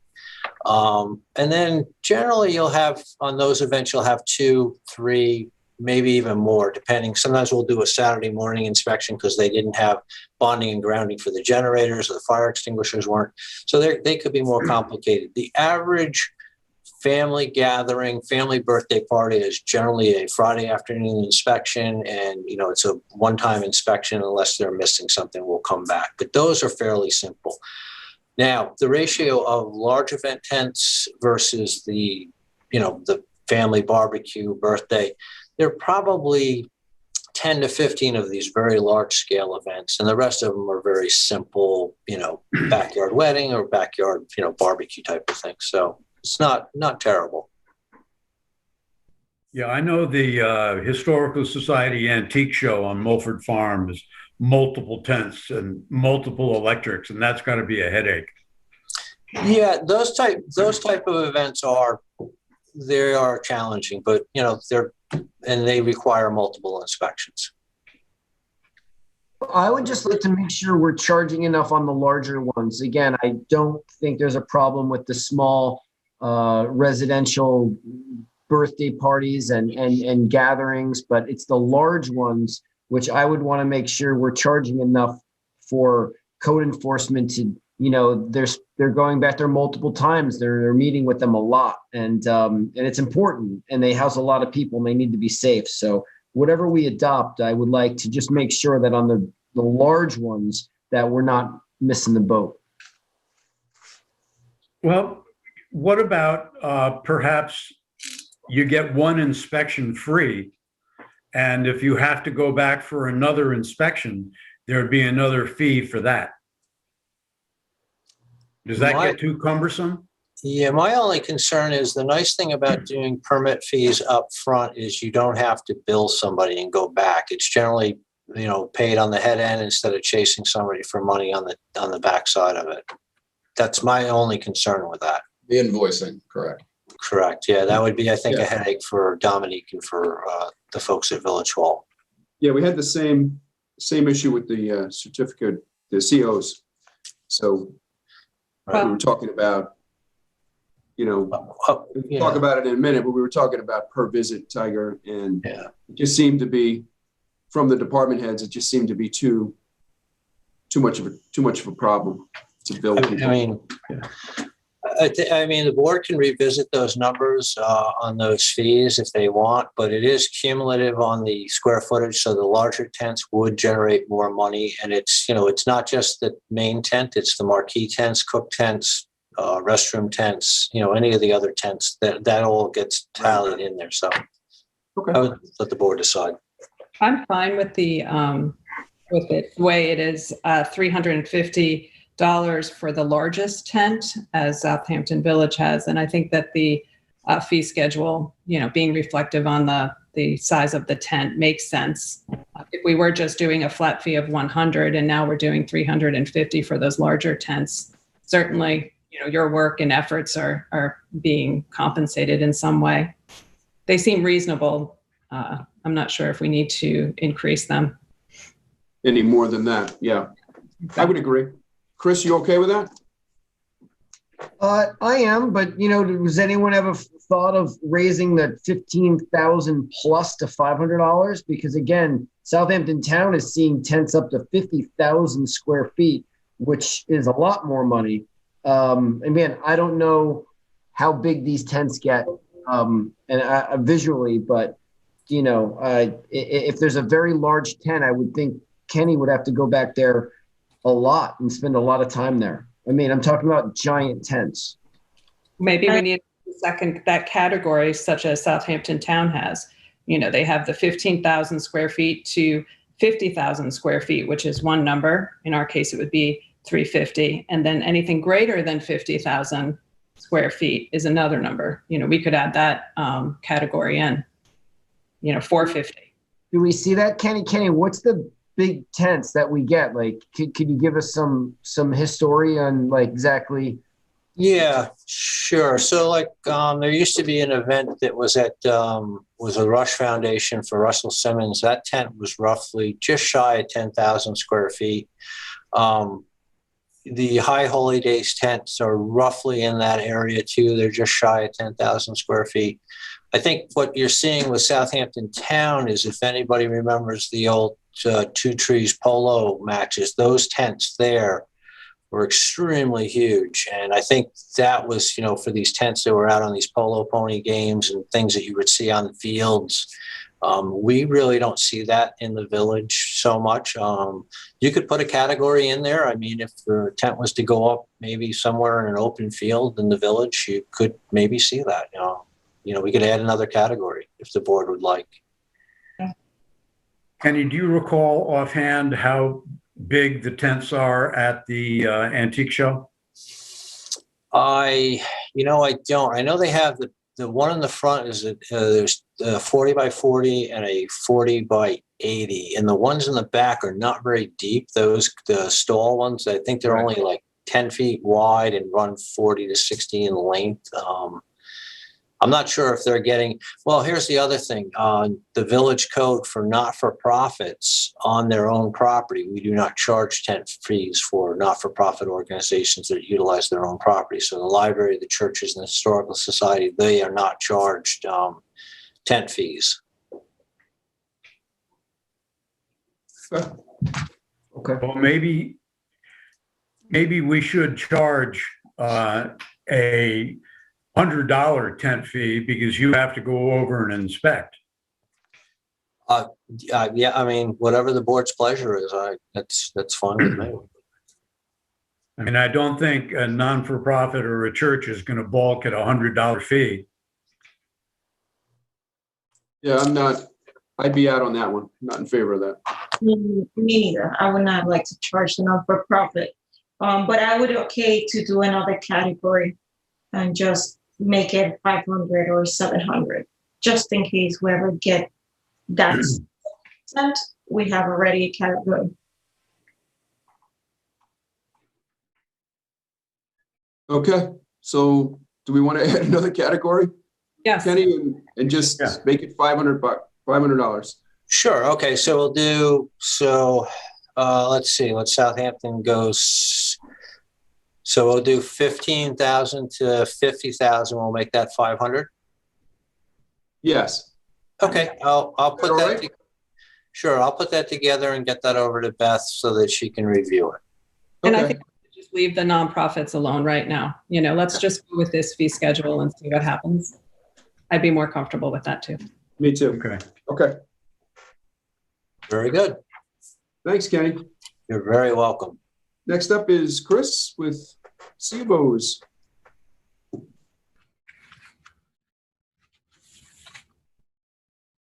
Me? Yeah, you're on there. I don't know.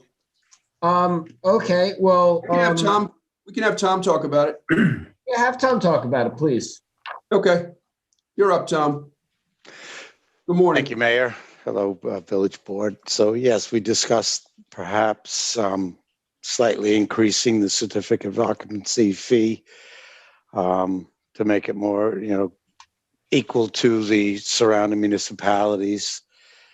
Currently, it's $150, which is not a lot of money, especially considering, the value of the homes, what they're being sold for. So I don't think anyone would balk at, if it were to go from 150 to 250. I would hope not anyway. East Hampton, the town of East Hampton is currently at 200, and Sag Harbor the other day I had mentioned was 200, but it's actually 150. I guess I'm quickly forgetting Sag Harbor maybe, but it was they're at 150. So that having been said, I know originally it was discussed, how many visits do we make for a CO inspection? If it's an updated C of O, generally it wouldn't be more than 2. The other C of Os, not an updated one, if it were to be just a C of O with a building permit, it's hard to say. I mean, you're doing, could be doing 10 inspections on a home, but like I had said previously, the some of that would be absorbed by the permit fee, which, we get a decent permit fee compared to the surrounding municipalities. So, I would obviously leave it to the board, but I think, I know Chris had mentioned a bigger number. Yeah, I do.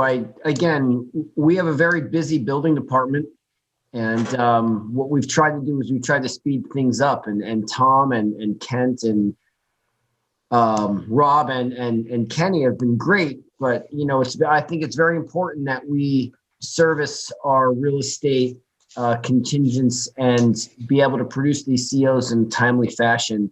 And I think that for $100 or $150 and to be, it's just not enough money in today's world where these guys are going out there multiple times. I mean, 1, 2, 3, 4, 5 times seems to be the normal. And I think the fee is too low. So I'm in favor of increasing this. I don't have a set number in mind, but I'd like a minimum start of 250. And if someone thinks it should be more than that, then I'd be in favor of that, to be honest with you.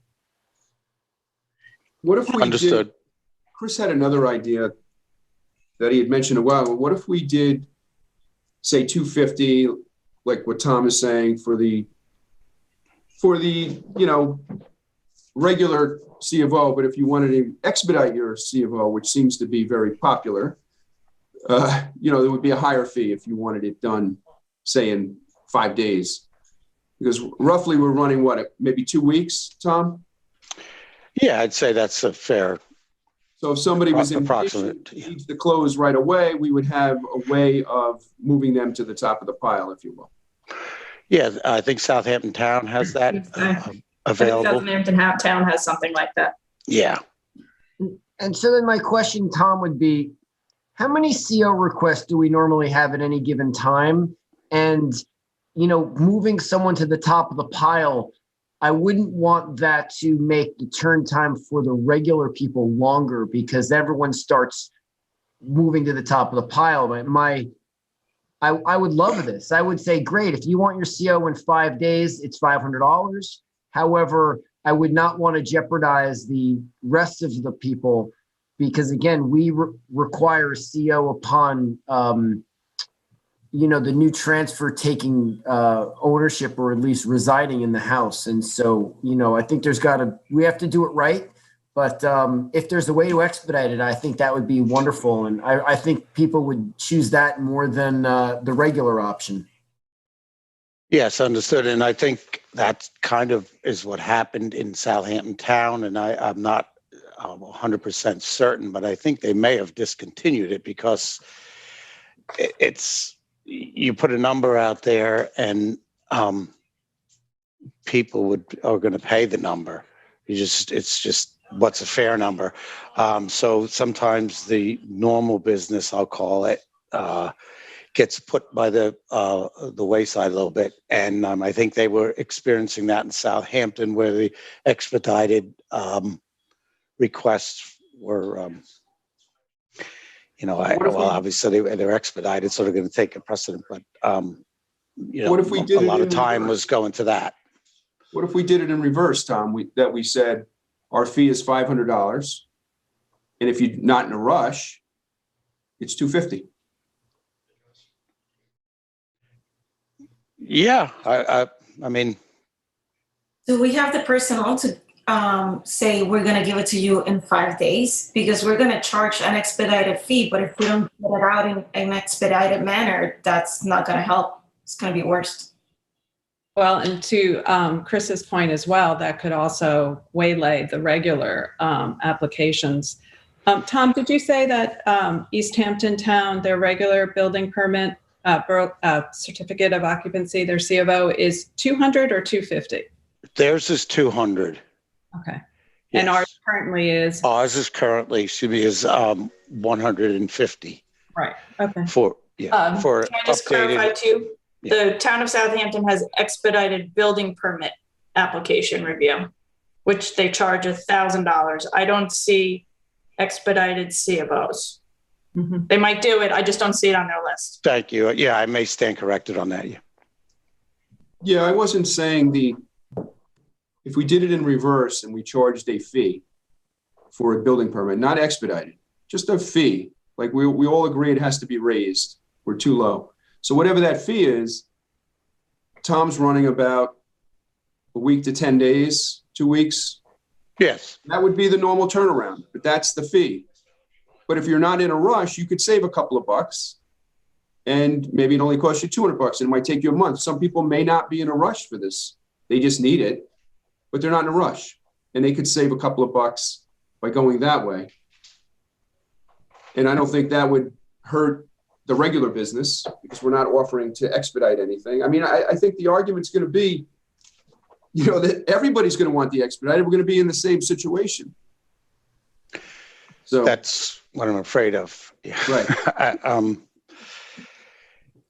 I don't want to be able to promise something that can't be delivered, but we certainly Right. would look to. Well, you could work later, Hey, Tom, what's the percentage of your CO requests for real estate transactions?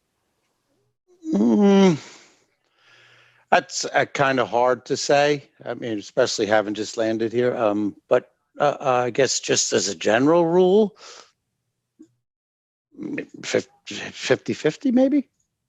All righty. Well, I mean, 50. It's hard to say. I don't want to. Well, maybe Kenny Cullen might know too, but I mean, 50-50 actually is lower than I expected, because I think that the expedited fee is going to be requested from attorneys representing buyers looking to close on their purchases, and they want the CO and they want it right away. And, if it's 50-50, you figure you've got 30 COs in the queue.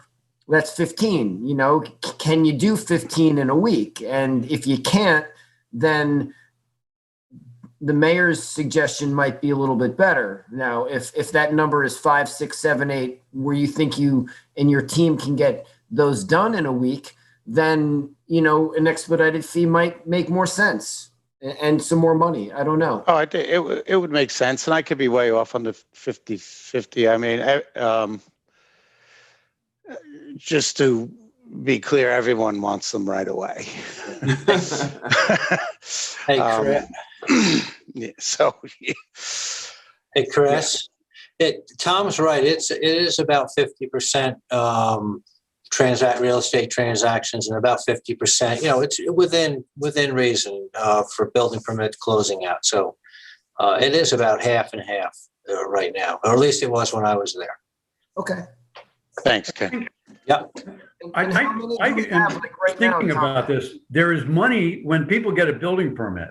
All right, they're spending a substantial hunk of money on the building permit, and the closeout of that building permit, which results in a COO, that should be part of the building permit, right? Well, Tiger, actually, we do charge a separate fee for the C of O in addition to the permit fee, and we do get that up front. Okay. Then I think that for my 2.5 cents, I think this whole thing about the expedited building permits, I mean, I think that what we do, I mean, we have a building department that we have properly staffed, I believe. And I think that whatever the number we charge is the number we charge. And I think that going to this expedited stuff would only potentially gum things up a little bit, where the people who are in the regular queue might end up getting pushed back because of all of the expedited people. I think that I would, I think we just pick the number, and that's the number. And I think that, I mean, if it's 250, that's fine. If it's 500, we can do that too. But I don't think that we should get involved in this expedited stuff where we end up with different classes of people getting their permits done. Hey, Tiger. I think we just pick the number. Oh, one thing, Tiger, and sorry to interrupt, but not 50% of those COs are not in reflection of a building permit. They're just because you need an updated CO to transfer the house. So it's not all just people have not paid their building permit fee, and then they come back and get their CO. Half of those applications are people just wanting to update their CO, and they have not submitted a building permit. Right. No, I understand that. Okay. And I think that for an updated C of O, the process is probably less time consuming, less rigorous. They go in to make sure that things are legal the way they are, that they have the proper, that everything is up to code. I think that, I don't know. I would just be in favor of doing what we're doing. I'd be inclined, we have mirrored what the town is doing. We just did that with the road opening permits. We currently are charging 150. The town charges 200. It makes sense to mirror what they're doing where it's applicable, as in this situation. I'm not sure about the review. I'd like to say that my way of thinking is that, everything basically gets expedited. But if you need it, that's the way it is. We're moving things. We've stepped up the pace here. We're moving along at a good clip. It would give undue pressure, but I'm not opposed to it. But we move along. Everything gets expedited. If you're going to have people that want it tomorrow, for those people, can we do $5,000? No, I'm only kidding. But some people you just can't satisfy. It's going to be, Yeah. So why don't we just decide on a flat fee? I think Rose makes a good point. Just mirror the town. It's just simpler, keep everything as Agreed. close as we can, unless we find it, not within our I agree. agreement. Chris? Yeah, I think that's great. I'm all in favor of that, and I think they're doing a great job. I mean, the one thing that we have to realize too is that it takes a lot longer to get a CO in the town than it does the village, and that's all because of our department here. So they're doing a great job. So I mean, I don't know where you guys think. Is 250 somewhere that you wanted to land on this CO? I would agree to the 250. Well, the towns, if we're going to standardize with the town's at 200. We can say we're giving a better service. It's faster. Well, that's probably true. Now, one question I did have is when you have to get a C of O when you transfer a house. Could the seller get a C of O before the house is sold and get a jump on that? not, well, I mean, it's going to be CO to who's on the deed.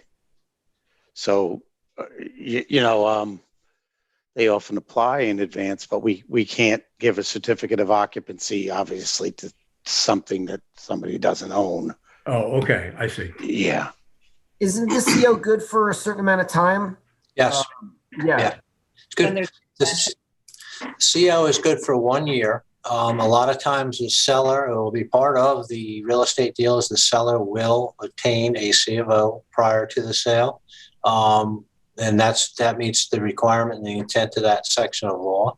If the buyer would like to have their name on that C of O, then they would just have it redone and they would pay the $150 or the new fee. And we would just go back in and re-inspect it. Very simple. But that C of O is good for 1 year. Right. So, Tiger, to answer your question, if you're selling your house, you can get the updated CO and you sell your house in 6 months. That satisfies the village. And the new owner does not have to go through that process as long as it trades within the year from when the new CO was updated. Yeah, well, I think that maybe sellers, if they are anticipating a quick close, could get that done. And they do, yes. Yep, that happens. All right, so we're all in agreement. We're going to raise the price. What are we raising it to? 2 or 250?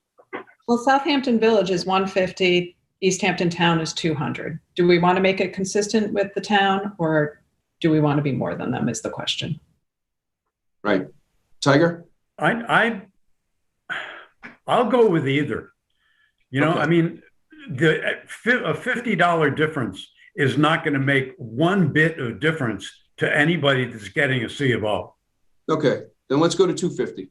250. All right. Okay. Done. Thank you all. All right, let's go to Chief Tracy. This is about the American flags. This has been a little bit of a sore subject because it hasn't been being done consistently, you know, the posting on the holiday of the American flags along our main street. So Right. we have agreed, I think, to take this over.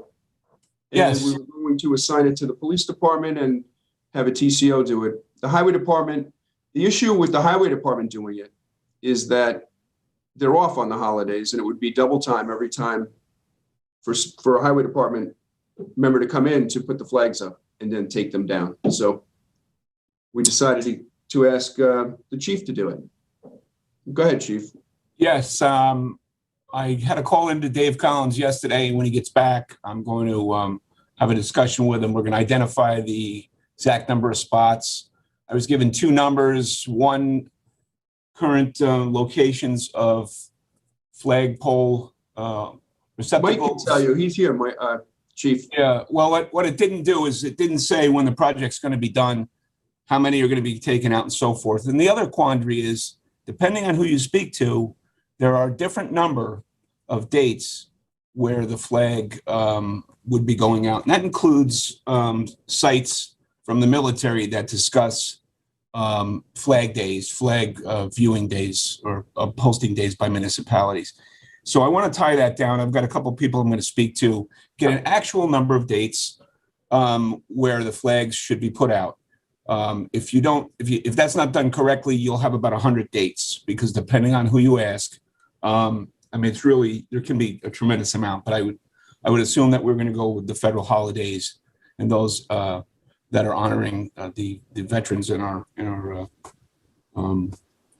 military.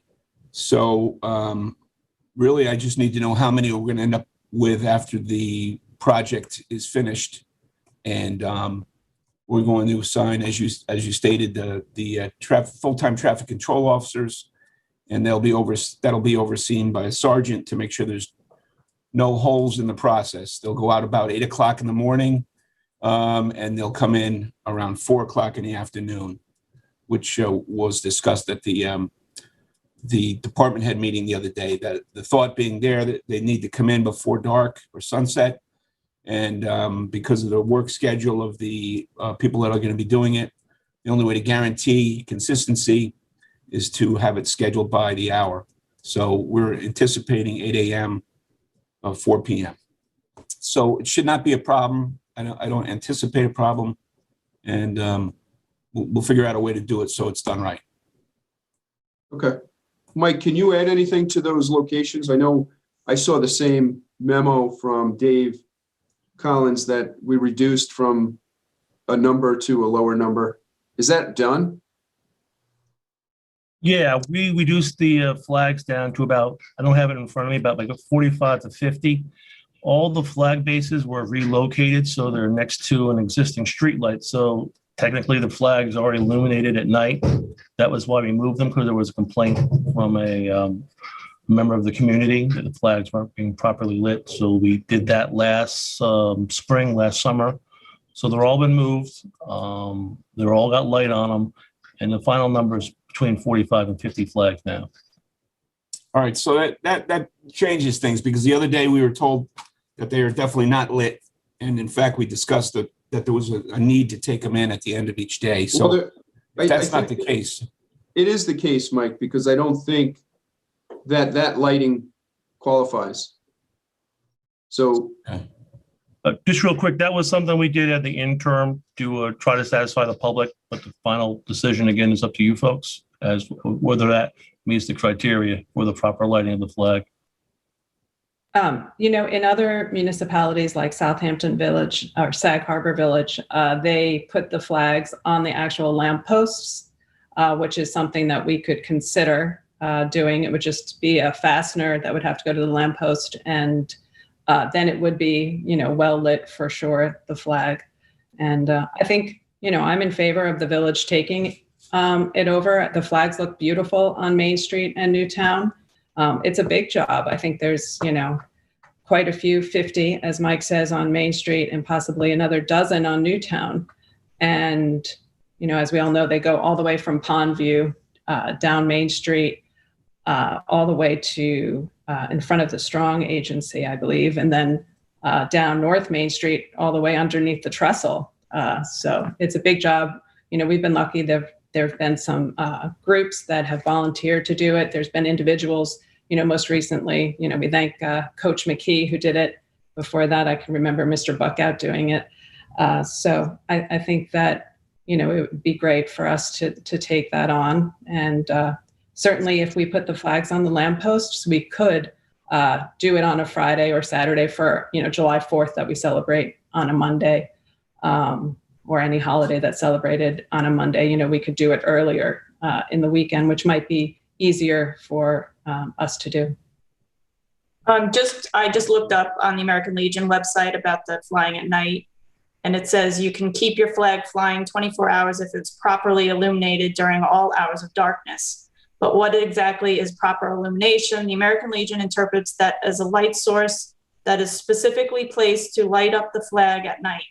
The light must be bright enough that the U.S. flag is recognizable by the casual observer passing by. So that would work. That's per the American Legion.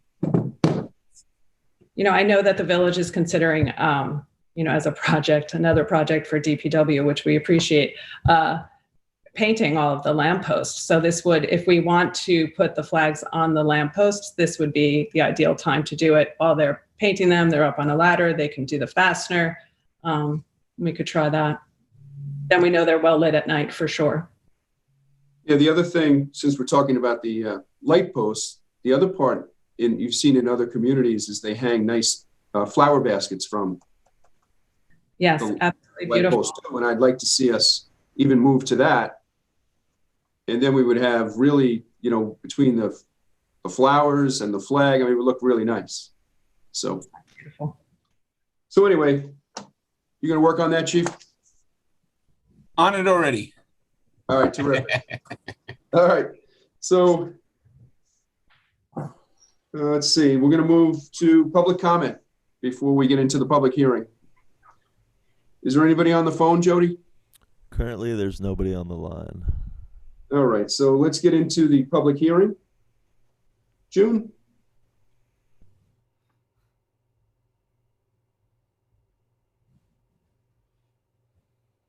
She's muted.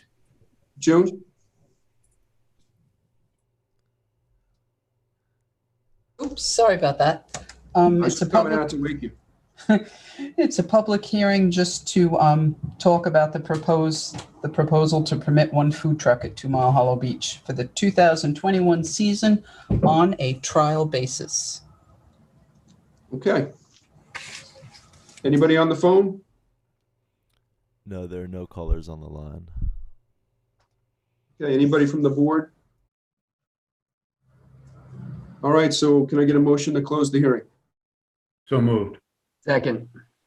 All in favor? Aye. Aye. Okay. All right, so now we're going to get into our resolutions. Okay. June?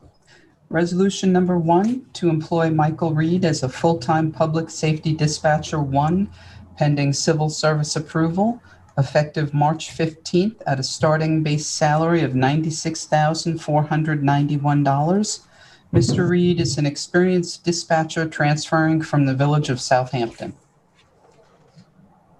So moved. Motion? So moved. Second. Second. All in favor? Aye. Number Passed and two, carried. sorry. Number 2, notice to bidders for contractual cleaning services for the bathrooms at Main Beach, Georgia Beach, and 2 Mile Hollow Beach, with the bid opening to be held Tuesday, March 23rd, 2021 at 2 o'clock. So moved. Second. All in favor? Aye. Passed and carried. Notice to bidders for a mobile food truck at 2 Mile Hollow Beach for the 2021 beach season, with the bid opening to be held on Wednesday, March 24th, 2021 at 2 p.m. So moved. All in Second. favor? All in favor? Aye. Passed Will and that bid include a sample menu like we got at Main Beach? Yeah, that's going to be required. Okay. Thank you. You're welcome. Number 4, notice to bidders for a 4-year traffic signal maintenance contract, with the bid opening to be held on Thursday, March 25th, 2021 at 2 p.m. So move. Second. All in favor? Aye. Aye. Passed and carried. Deem as surplus and approved for sale by Auctions International online auction, and accept all bids received that meet or exceed minimum bids set for the 2013 Ford ambulance number 9116, VIN number 1FDXE4FS8DDA3964 with various equipment. So moved. Second. Second. All in favor? Aye. Passed and carried. Appoint Heather Barris as a member of the Short-Term Rental Committee, effective immediately. So move. Second. All in favor? Aye. Passed and carried. Appoint Terry Wallace as Museum Promotions Consultant at no compensation for 1 year. So move. Second. All in favor? Aye. Aye. Passed and carried. Approve Whitmore's $22,490 proposal to perform tree work as listed in David Collins' February 25th memo. So moved. Second. All in favor? Aye. Passed and carried. Adopt resolution number 20-2021, hereby amending the village's check writing signature policy to include the treasurer. So move. Second. All in favor? Aye. Passed and carried. Accept John S. Tarbott's resignation from the planning board, effective March 12th, 2021. So moved. Second. All in favor? Aye. Aye. Passed and carried. I'd just like to say, John has been a long time, provided a long time service to the village, and we thank him for that. He is selling his house and moving out of the village, unfortunately, so he had to resign effective, I think it's the 12th. So I would like to do something formal for him at the next board meeting. So to honor his service with us. Just to let everybody know. All right, so next, June. Number 11, appoint Carrie Doyle as a member of the planning board, effective March 16th, 2021, with a term to expire July 7th, 2025. This would complete Mr. Tarbott's term. So So move. moved. All in favor? Aye. Passed and carried. Number 12, approve an agreement with Andrew Saunders to provide live cams and free Wi-Fi at the village beaches. So move. I'd like to recuse myself from this, please. Okay, Second. all in favor? Aye. Passed and carried. Number 13, approve the annual software agreement with IPS Group at the cost of $7,100. So moved. Second. All in favor? Aye. Passed and carried. That concludes our resolutions for today. We are going to go into executive session for litigation and personnel matters. If there's anything to report after that, we'll certainly notify the press. Can I get a motion to close? Second. All in favor? Aye. Thank you all for coming, and I know it was another long meeting. So we'll see everybody in executive session. Aye. Thanks. Thank you. Bye.